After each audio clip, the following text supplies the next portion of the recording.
која е најдолгата и најпознатата проповед на Исус? Веројатно ќе читаме за Исус многу работи кои што кажал, но во Евангелијата кога читаме, има една проповед која што се протега низ 3 глави, цели 3 глави е запишана, се наоѓа во Евангелијата по Матеј. И е најдолгата проповед или најдолг текст од неговите проповеди се наоѓа таму и е воедно и најпознатата проповед. Не ви текнува. Наречена е проповедта на гората, така се нарекува, се наоѓа во Матеј 5 до 7 глава. И ова проповед исто така и позната како христијанската контракултура, бидејќи работите што ги читаме во ова проповед се толку поразлични од она како функционира светот, што ни изгледаат како небо и земја, како темнина и светлина, црно и бело. Таму ќе читаме работи кои што дури ние како христијаните кога ги читаме ни изгледаат невозможни. Таму читаме, вели, ако некој те удре по едниот образ, што вели? Заврте ми го другиот. Кој од нас го прави тоа? На оној вели што ти ја бара кошулата, дај му го и палтото. Ние се питаме дали кошулата да му ја дадеме, а не и палтото. На оној вели кој што те тера да одиш со него 1 милја, ти оди 2. Таму не учи да простуваме, таму не учи да не враќаме за зло со зло. Таму во оваа проповед Исус ни кажува дека треба да се однесуваме сосема поразлично од она што светот го прави. Во светот ако сите трчат да бидат на прво место и сите сакат да седат на царски престол, одевели служите им на другите. Простувајте им. Ако светот чезне за да ги задоволи своите телесни задоволства и страсти, овде Исус вели не, никако. Исус вели не само што е грев да извршиш прелюба, овде Исус оди до таму што вели ако погледнеш жена со страст и ја посакаш, ти си извршил прелюба. Исус овде оди во коренот на проблемот, во срцето, во мислите. И затоа кога ја читам ова проповед, не изгледа толку радикална, поразлична од сите други. И затоа ова проповед е неговата најпозната проповед. И кога ги читаме сите овие зборови, ако почнеме да ја читаме, ќе видиме дека проповедта на Исус во Матеј 5 глава започнува со блаженството. Нешто кое што е познато како блаженство. Или така се преведени и наречени кај нас. Вкупно се наведени 8 блаженства. И сега кога ќе ги читаме, ќе се сетите на нив, ќе ви станат познати, сте ги слушали и сте ги читали. Овие 8 блаженства, еве, ако можеме да дадеме еден мал вовед на нив, кога ги читаме, не опишуваат 8 различни групи на луѓе. Тоа не значи дека едните се миротворци, другите се кротки, третите пак се, не знам, трапеливи, него станува збор за една иста група на луѓе. И овие 8 блаженства некој ги поделил во 2 групи, сметајќи дека првите 4 блаженства пред се однесуваат на нашиот однос со Бог, додека останатите 4 пред се го дефинират нашиот однос со луѓето или со стојбата која што ние ја покажуваме во однос на другите. Јас ќе ги прочитам најнапред, за да може да имате една представа за што зборувам, бидејќи додека сега ви зборувам, некој од вас си вел, зашто зборувам овој? Што е тоа? Кои се тие блаженства? Какви се тие поделби? Какви се тие луѓе? Па еве ќе ги прочитаме најнапред за да ви бидат свежи во умот, а потоа ќе дискутираме и ќе зборуваме за нив. Вели Исус, кога го виде народот, тој се искачи на гората. И штом седна, учениците негови се приближија до него.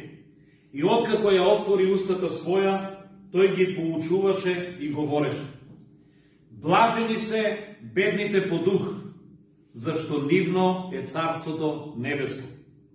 Блажени се оние што плачат, зашто ќе се утешат. Блажени се кротките, зашто тие ќе ја наследат земјата. Блажени се гладните и жедните за правда, зашто тие ќе се наситат. Блажени се милостивите, зашто тие ќе бидат помилувани.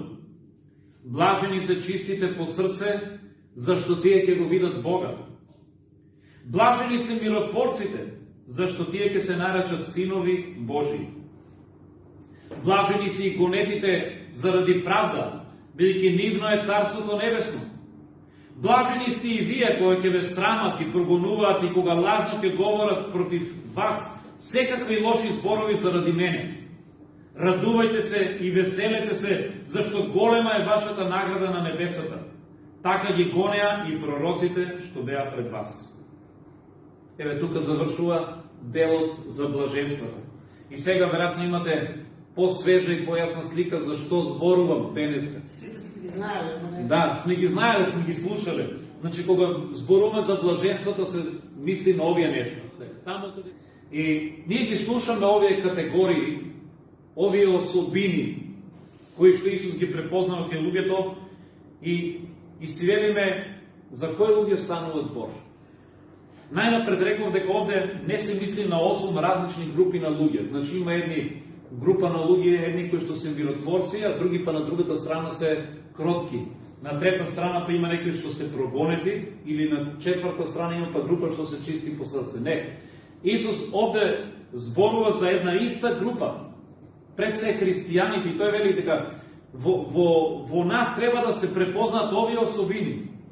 Исто така не станува збор за некаква елитна група. Често пати кога ние ги читаме овие работи, ние се мислиме, вероятно тоа е некаква посебна избрана група на супер луѓе, светци. И само тие можат да го достигнат овој критериум. Ама од мене не се очекува тоа нешто. Тоа се очекува од светците, од, не знам, од мисионерите или од служителите. Не сите се очекува овие стандарди да ги покажеме. Но не е така. Исус зборува за сите нас. Гледате, кога пишува овде, учениците седнаа до Него. Луѓето се приближија до Него и Тој почна да ги поучува. Кој ги поучуваше Исус? Пред се учениците, но и останатите кои што сакаат да бидат како нив, кои што сакаат да го следат Христовиот пат. Затоа, овде, целта е сите ние да ги достигнеме овие особини.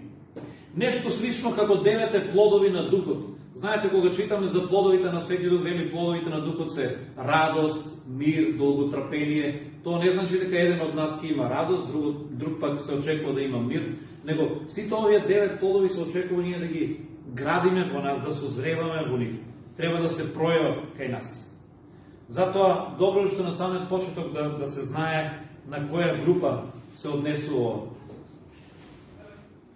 Важно е исто да разбереме пред да конкретно зборуваме за секој од овие блаженства, да го објасниме зборот блажен. Што значи тоа да си блажен? Исус овде вели, блажен си кога си во ваква состојба, блажен си кога си прогонен, блажен си кога копнеш за правда. Но што значи блажен? Некои преводи го преведуваат и особено во англиско превод да го читате како благословен. Иако и самото тоа не ми дава можеби многу објаснување. Што значи да си блажен или благословен? Зборот кој што се употребува на грчки е макариус, може да значи и благословен, може да значи и среќен. Поради тоа некои сметаат дека за да бидеш среќен во овој свет, треба да ги вршиш овие работи. Условите за човек да биде среќен се овие, за да биде радосен или среќен. И ние сите сакаме да сме среќни.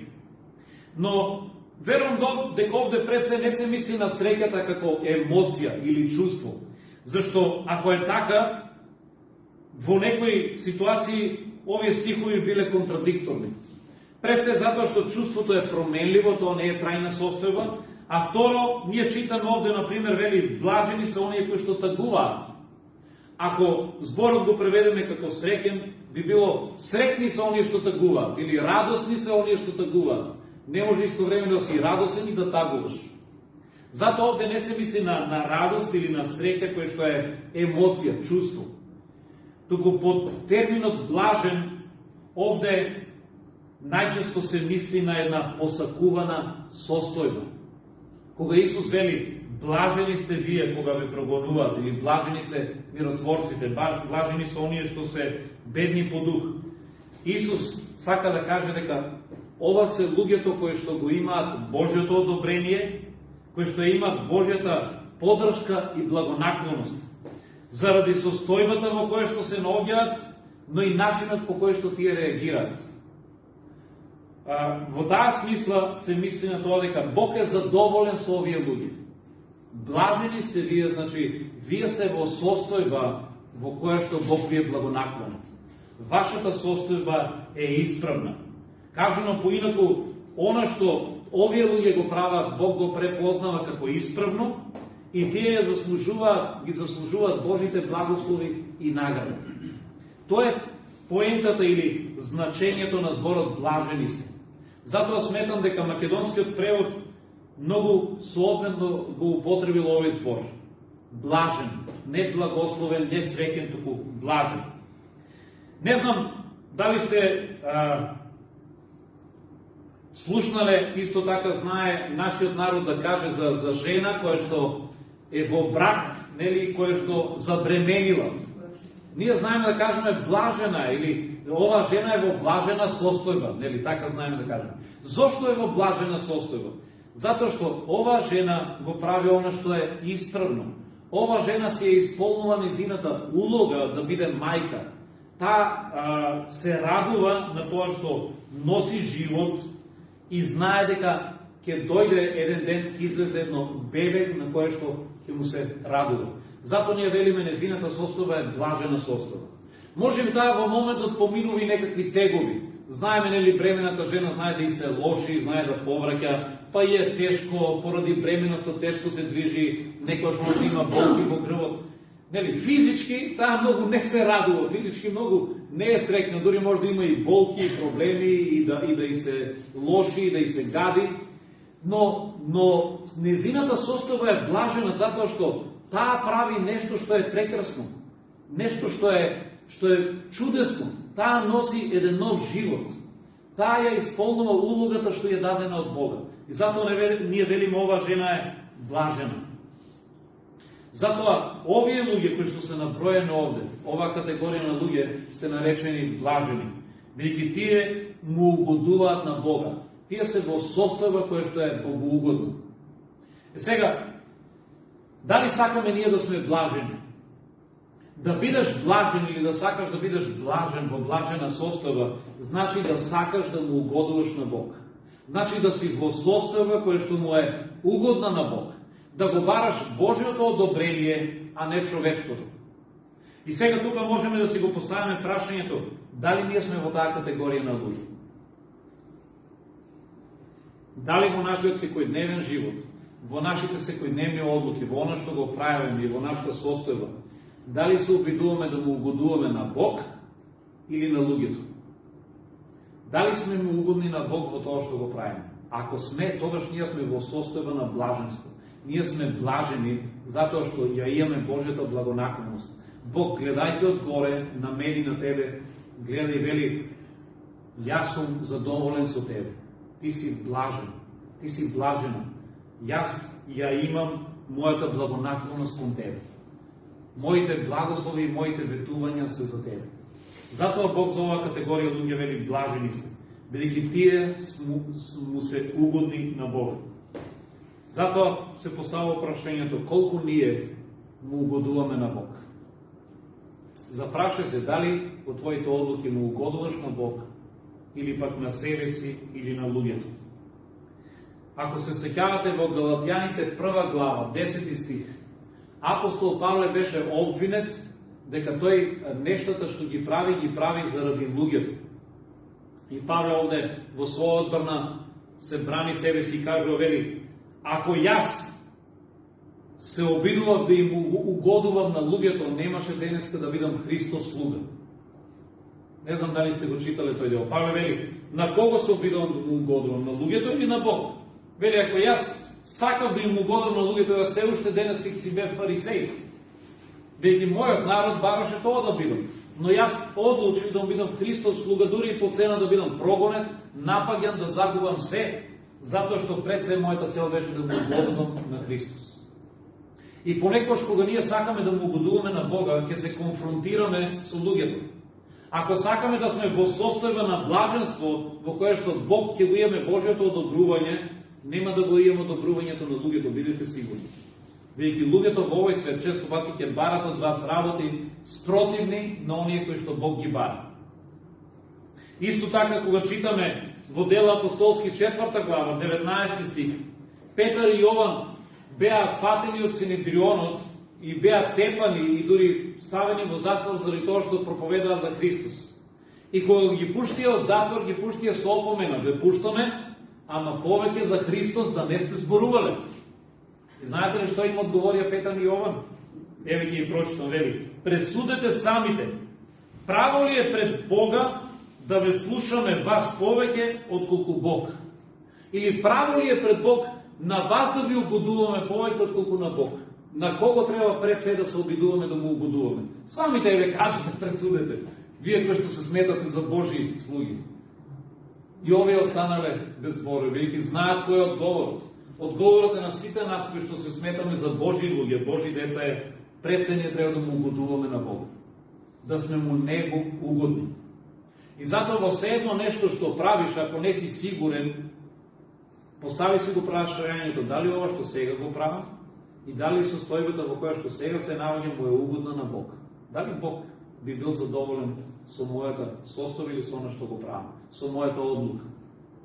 Кога некој решава да оди со друга жена, прашањето што ќе си го постави е дали ова му е угодно на Бога. Тоа ќе знае дали е во блажена состојба или не. Кога некој решава да краде или решава да со некого се расправа или да создава раздори или било што друго, нека си го постави прашањето дали ова му е угодно на Бог. И тогаш ќе знае дали се наоѓа во блажена состојба, дали тоа е под Божјата милост или под Божјиот гнев. И сега, кога зборуваме за блаженствата, може би не секој од вас на прво читање си поставува одредени прашања, но ако почнувате малку подлабоко теолошки да размислувате, се појавуваат две важни прашања. Првото прашање кое што се покренува и се појавува и многумина си го поставуваат, овде гледаме дека Исус дава ветувања или награди за оние кои што се во ваква состојба.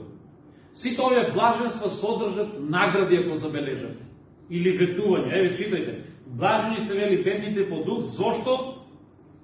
Што е наградата? Нивно е Царството Небесно.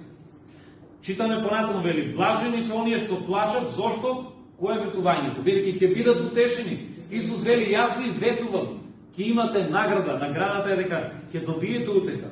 Блажени се гладните и жедните за правда. Зошто? Исус одговара, зашто ќе се наситат еден ден, ќе се наситат од правда. Правдата конечно ќе дојде. Блажени се чистите по срце. Зошто? Која им е наградата? Бидејќи ќе го видат Бога. И гледате, сите овие блаженства содржат награди, ветувања. И сега прашањето што си го поставуваат теолозите, па и читателот е, овие награди на кое време се однесуваат? На сегашно или на идно? Дали Исус зборува за сега или за некоја иднина таму која ќе видиме во Небесното Царство? Дали овие ветувања можеме да ги искусиме овде на земјата или никако тука нема да ги достигнеме, единствено ќе ги имаме на небото?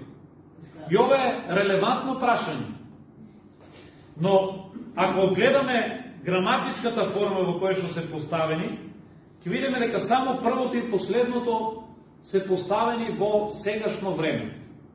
Вели, блажени се бедните по дух, зашто нивно е Царството Небесно. Како да е веќе свршено, гарантирано време. Исус не вели, бидејќи ќе биде Царството Небесно нивно, туку вели, нивно е во сегашно време.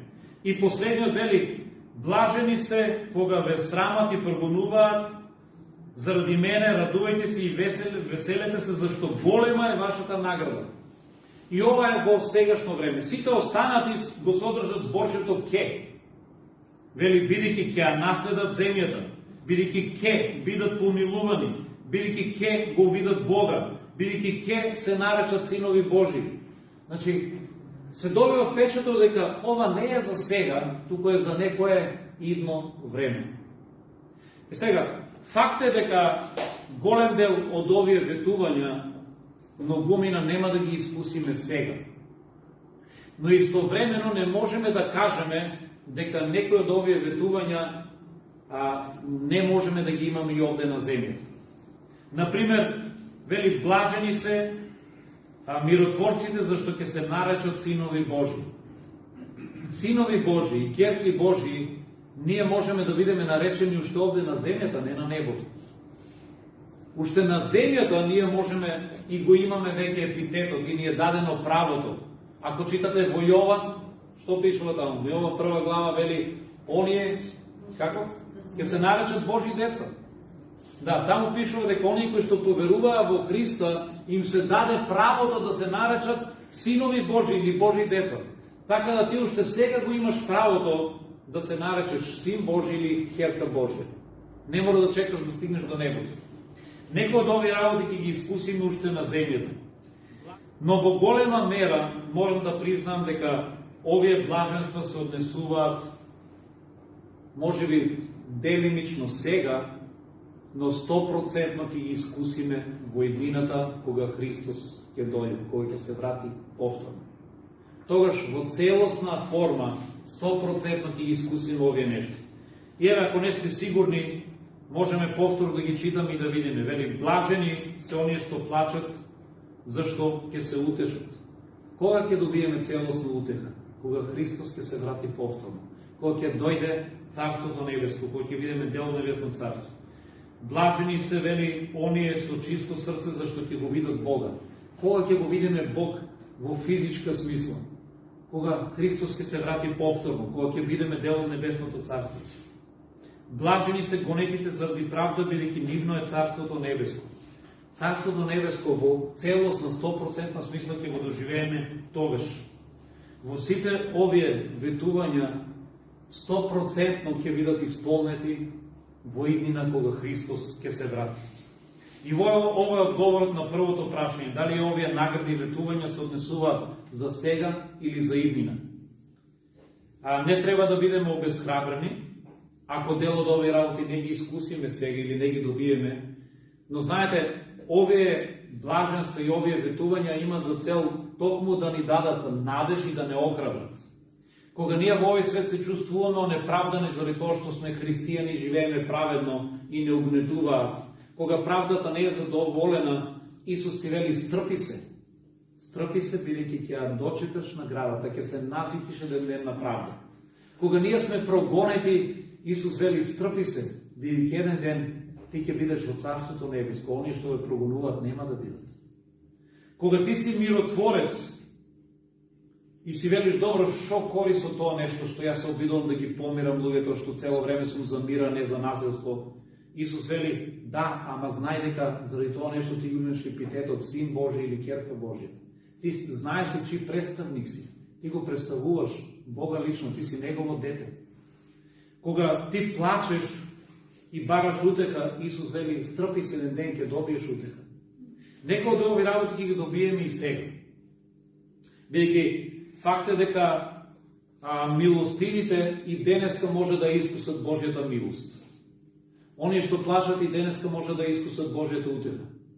Но во целосна смисла, ние треба да со поглед, со надеж гледаме на оно што ќе дојде и тоа да ни дава утеха.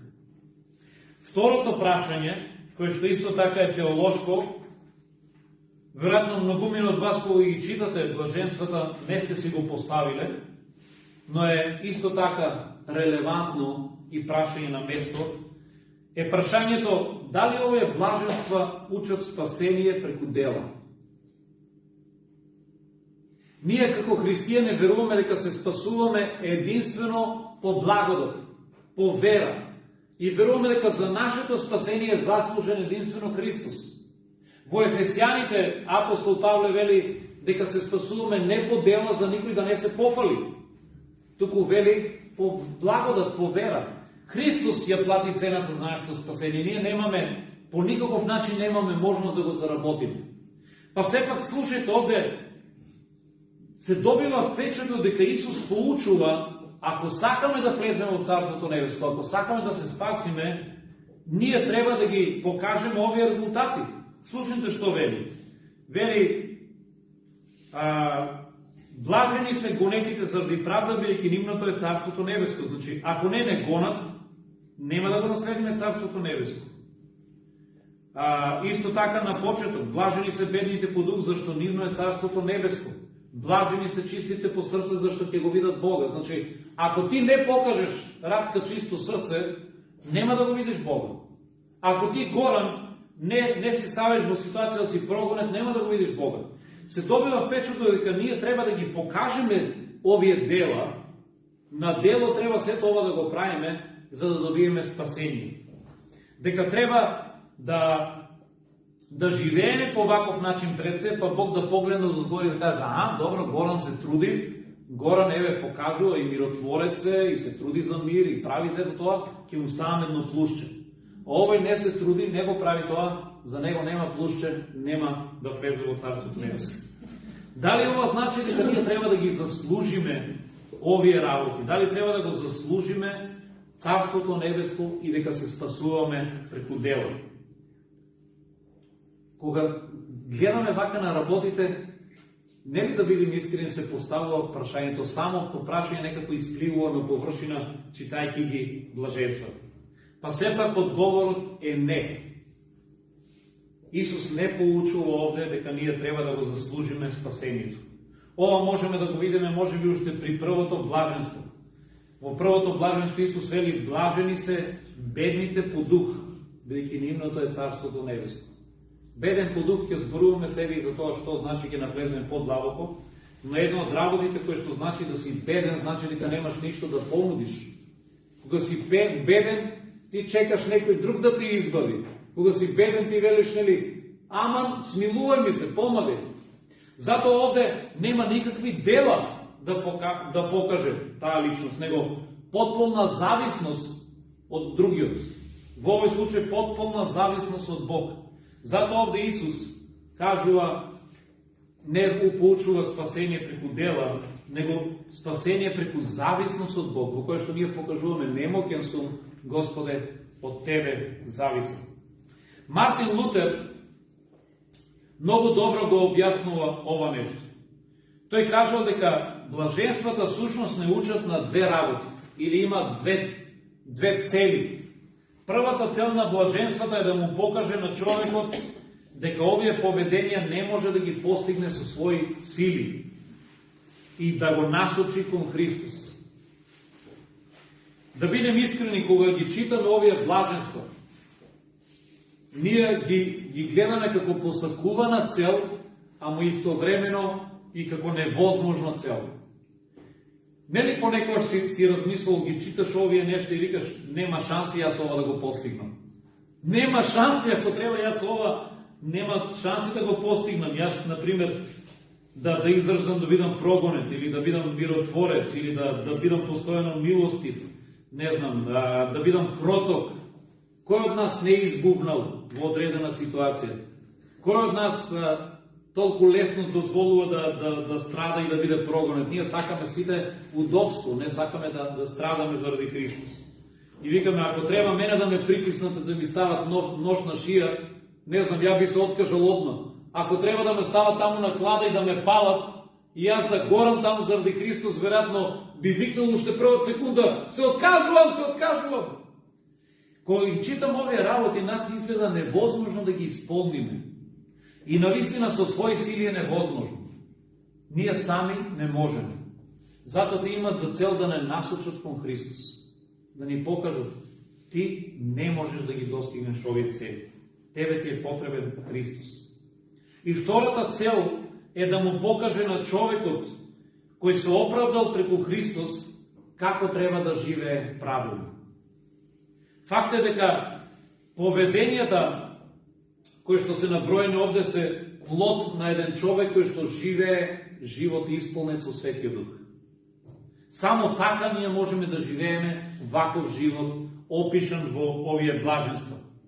Блаженствата ни кажуваат дека ние мора да ја прифатиме Божјата спасителна рака, ако сакаме да се промениме и да имаме сила за да постапуваме правилно и да го наследиме Божјото царство. Во таа смисла проповедта се однесува пред се на оние кои што го искусиле Христос за оние кои што ја искусиле Божјата прошка и станале нови созданија преку Светиот Дух. И затоа овие блаженства ќе ги препознаете пред се во оние кои што се променети од Светиот Дух. И само тие можат да го носат теретот на овие блаженства. Само тие можат да издржат да бидат прогонети и да страдаат заради Христос. Неверник не би страдал заради Христос. Исус вели: блажени сте вие кои ќе ве прогонат и срамно ќе зборуваат против вас заради мене. Зар неверникот би трпел заради Христос да биде прогонуван, да биде исмеван, да биде тепан, па дури да страда и да биде убиен? Не. Ова се однесува на оние кои што прибегнале кон Христос, доживеале прошка и покаяние и нивните животи се променети. Сега повторно прашање: дали ти се наоѓаш во таа категорија? Кога ги читаш блаженствата, дали ти велиш: Христе, спремен сум за Тебе ако треба овие работи да ги издржам.